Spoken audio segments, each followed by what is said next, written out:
मोह जेतेबेले जाग्रत होता है सेतिक बेले प्रकृत प्रेम न थाए एवं जोटी आत्मप्रेम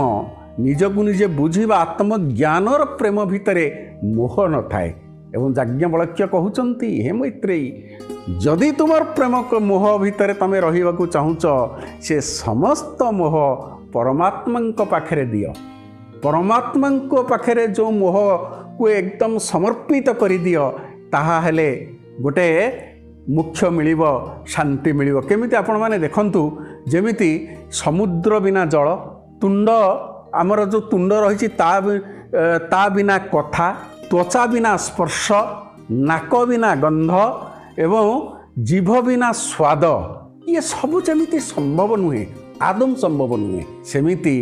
आत्मा बिना किछि भी संभव नुहे ना प्रेम संभव ना मोक्ष संभव ना ज्ञान संभव।